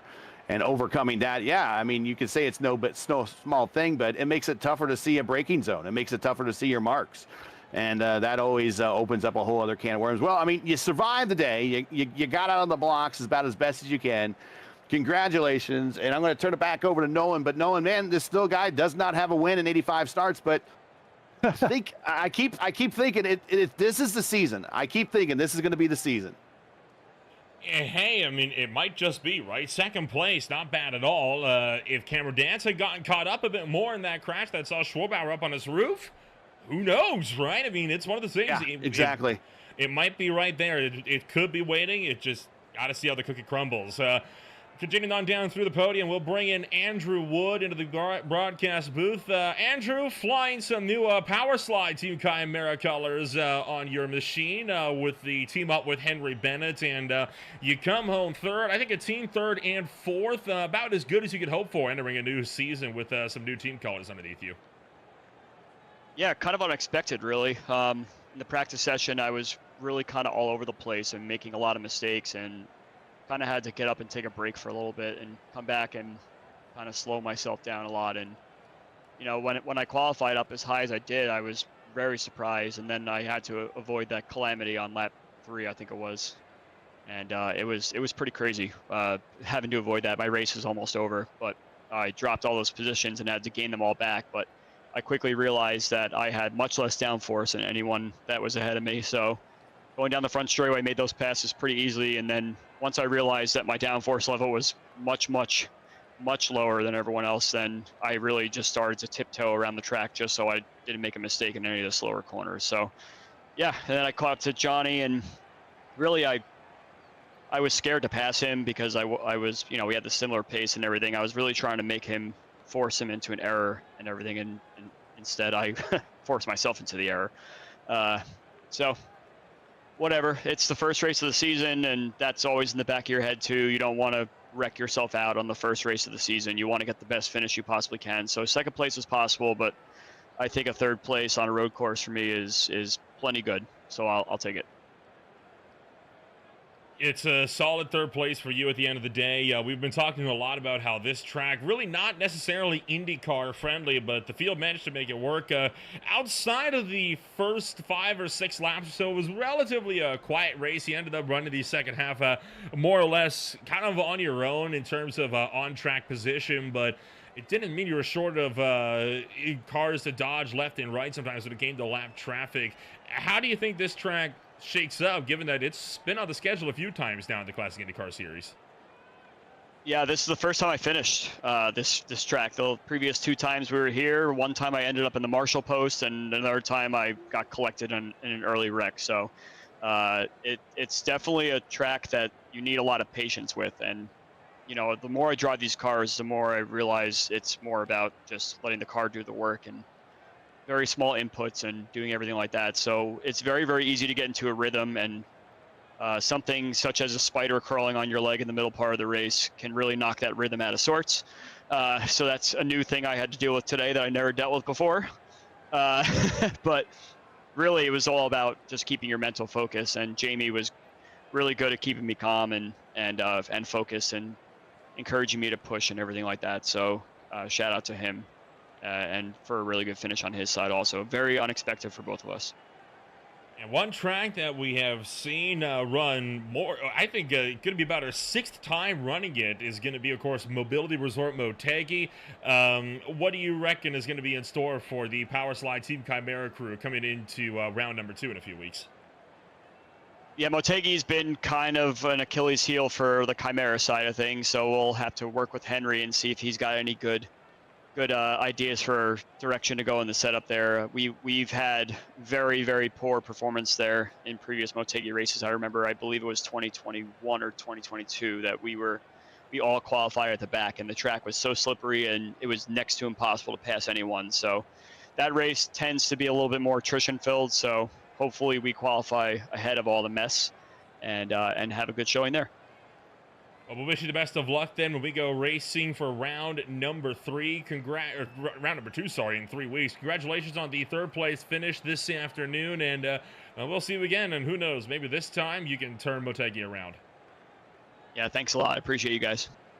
Andrew Wood comes home 3rd this afternoon. And Gary, before we close things out, want to give Robert Groscher, of course, a chance to have a few words as well. He has been one of the guys that helped to found the Classic IndyCar Series, and he wanted to give a few words as well as we enter a new decade of racing. You're standing by with him. Well, I get the very tough shoes to interview the man, the myth, the legend, Robert here, who is one of the founders of this league, a 3-time champion, and but more importantly, he's the man that keeps the light on. And Robert, welcome to the broadcast. We'll just turn the mic over to you. Whatever it is that you got on your mind, go right ahead. But again, man, I can tell you that being an admin is a thankless job. And you guys are just knocking it out of the park by continuing to keep this series and this car alive on this service. Thank you very much. Yeah, thanks, Gary, for the very kind words. Yeah, it was a lot of workload over the off season, and yeah, many last-minute calls to get everything running, everything set up. But I'm very, very happy with the result, even though I couldn't race today. But I was super excited to see 26 cars on the grid, some good racing, and deserving winner in Cameron, of course. And I'm looking very much forward to watch the complete broadcast. That is always a highlight for me. Thanks to you guys for yeah, delivering such a great product and presenting our league in the best possible way. Well, actually, Nolan does the best job. I just kind of go off his cue. So if he does a good job at making me sound good, I give him all the credit in the world. The most that you're excited for this season, looking forward to how this calendar year, besides Indianapolis, what race do you kind of have on the calendar that you got circled as something that you're kind of excited for throughout this? Because it's a year-long season. We're running these cars up and through November when we get to Indianapolis. But besides Indianapolis, what other races are you looking forward to? Oh, I'm definitely now, since this very recent update, I have to call Portland for sure. I mean, I know that yeah. from PRS Indycar Racing 2, one of my favorite tracks, I would say. And so that is definitely, that will be a highlight. Finally getting it on iRacing and finally being able to race there. Talk about the sponsors you have on board this season. Of course, we got Butt Kicker, and the list gets a little bit longer. Yeah, Butt Kicker, as you said, coming back for like the 3rd year already. Really, really grateful for their support. Then it is like our new title sponsor is VRS. That is like super exciting. They are having so many nice like giveaways for the drivers, so that we can really give something back to the drivers. They are racing for not just bragging rights, but getting really something in return, which is nice. A nice award for good results, so to speak. And then of course Pavement Recycling Systems, also a very loyal sponsor, third or fourth year already, who are also doing so much in supporting us in making this broadcast possible with financial support. And so yeah, this kind of package of these three sponsors is like, that is amazing. So big thanks to everyone. Final question I got for you, and this is for just the folks that have managed to tune in on a Sunday afternoon here in the United States or in the evening in Europe. They're just happening across and goes, hey man, this looks pretty cool. I want to be a part of this. How does someone be a part of the CIS? The easiest thing for everyone who's watching right now is just drop an email to classicindycarseries@gmail.com and we start from there. Of course, we have a Discord, we have other things, we have even a Facebook page, but the easiest thing is just drop an email and then we can sort everything out. Robert, congratulations on kicking off the second decade of the Classic IndyCar Series. It's my privilege to be here to call this race and get to know you and be part of the family. But we look forward to a very exciting season and eventually you in the lineup with some of these races as well. But again, thank you for your hard work. Being an admin is a truly thankless job. I don't think anyone really realizes that. And you put a lot of hours into this league, and you can really tell the admins that care have the good leagues that last, that stand the test of time. And of course, this is one of those leagues. Congratulations, and keep up doing whatever it is you're doing, because the recipe is working. Thank you very much, Gary. So, Gary, that takes us to the close of today's broadcast, but holy cow, what an opener, right? I mean, that race was just phenomenal from start to finish. I mean, a fantastic season opener, plenty of thrilling racing, some battles that went right down to the wire. I don't think I could think of any kind of a way this race could have been any better than that.